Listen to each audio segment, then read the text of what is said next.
Hey now, so if you're really observant, you're going to notice I'm wearing the same hat. Thank you again, Mike Moynihan, and shirt that I wore for the last video I did of Jack Chesbro, and I'm doing Nestor Chylak. And the reason that is I'm shooting this back to back. I'm dropping this after July 4th, so I hope you had a happy holiday. You know what's crazy? It's like it's July 4th already, and I feel like I've been doing that. I've been doing this all year. I'm not even halfway through the C's yet. It's like I felt like I've shot 100 videos already, but we're not even close to the end. I mean, we're only at the C. We're only at CH. I mean, the middle of the alphabet, it's like CM. I don't know. I know there's a couple like CLs still coming up next. It's like, wow, this is going to take me like forever, I feel, till we get to Robin Yount or who's ever at the end by the time we get done with this. But anyways, let's get back. Let's get back. Nestor, I'm hoping I'm pronouncing his last name correctly, Chylak. If I'm not, please feel free to correct me in the comments. I will not be hurt. So Nestor Chylak died. He died fairly young. I think he was like 51 or 57. He died suddenly in 1991, I believe, 1981, I think. And I think he died in 1981. And what happened is the fact that he was a very, very well-respected umpire. And the reason why I say that is, and I really had to look him up. He died in 1982. I'm looking at it right now. I'm cheating. But what happens interesting about him is like he was behind the calls from very famous plate appearances. Most notably, he was behind the plate for Walter Sandy Koufax's last game in the World Series, the Bill Mazeroski 1960 home run. He was the one that made the 10-set beer night forfeited, disco demolition night.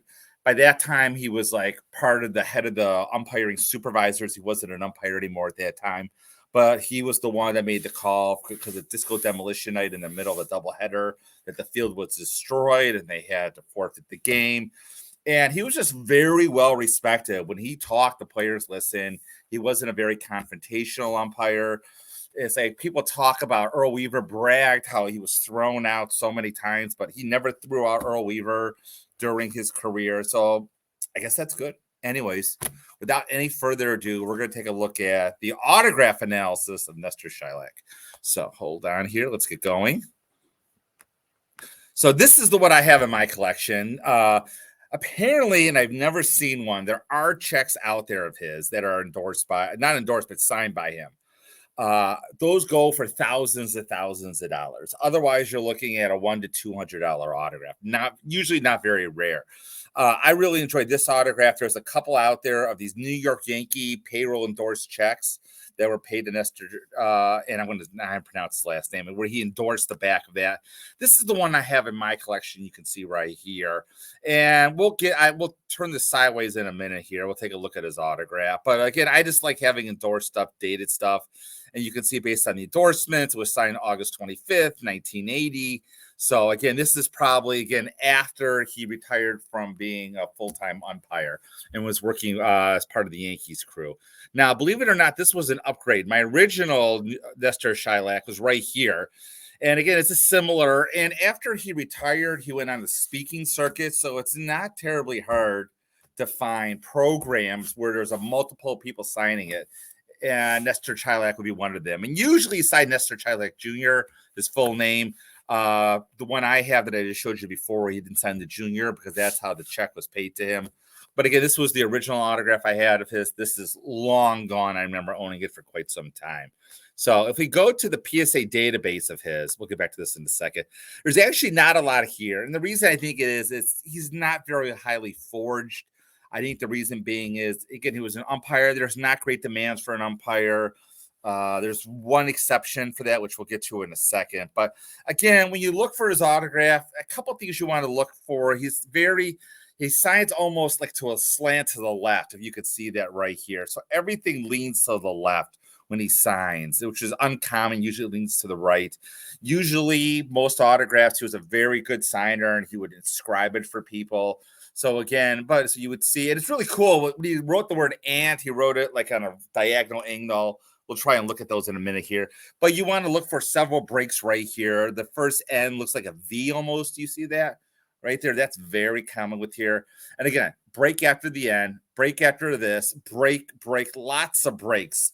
It's very uncommon to see his name signed again straight through. As a matter of fact, if I saw one, I'd be very hesitant in buying that autograph. But again, we're not talking a rare autograph. This is a nice autograph right here. You can see the nice little V, some nice breaks right here. And again, the breaks are throughout. He endorsed, I'm not endorsed, he inscribed this. And again, this sold for $181. Again, this is a while ago, but his autograph is not in great demand. So, I mean, you should be looking to spend $200, maybe $300 for a nice autograph. Baseball, again, these are the Heritage auctions. And you can see right now, the signed things. This went for 2014, almost $1,000. That seems a little bit high to me right now. I'm sure you can find one for cheaper. Now, according to Ron, he is not a fan of sweet sign baseballs. He said he's never seen a good one. And the reason why you see right here, like, oh, this is a sweet spot sign baseball. But if you look, there's really no breaks here. So, I mean, I don't want to say it's fake, but again, if this were offered to me and you see there's no breaks, I wouldn't be signing it. All the balls you see signed by him, he's usually signing on a side paddle like you are seeing right here. And again, this is good. You're seeing the breaks right here. This is what I was talking about. Maybe we can like zoom in on this one here. This sold for $358. These are really cool. He used to sign like play hard and fair, study and play. And you see how the and is diagonal. That's just really cool. I just think it's very unique to his autograph. So if I were looking to buy something today and his postcards pop up, you just have to be a little bit patient. It's not going to cost you a lot of money.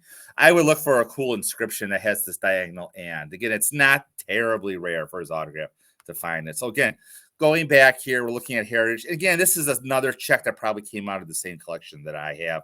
Here he signed the junior. And again, I bought mine around the same period. I think I paid $200 for mine. And again, it's $358. Again, here's another one with the play hard and fair, very common inscription. And this sold only a couple years ago for $336. So you can see, again, not a very expensive or terribly rare autograph.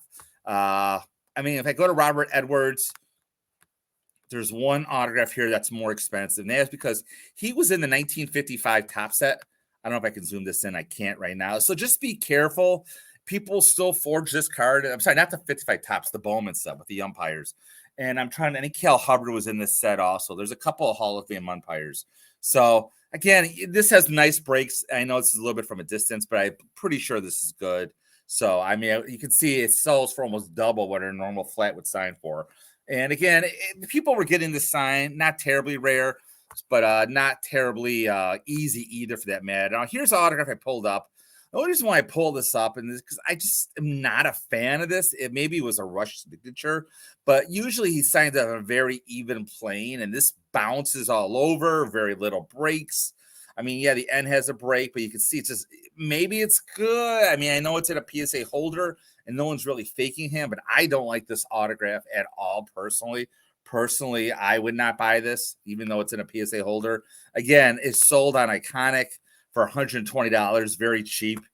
And again, I think this autograph personally to me is worthless. So that's about it with Nestor. Again, I don't even want to try to pronounce it, butcher his last name.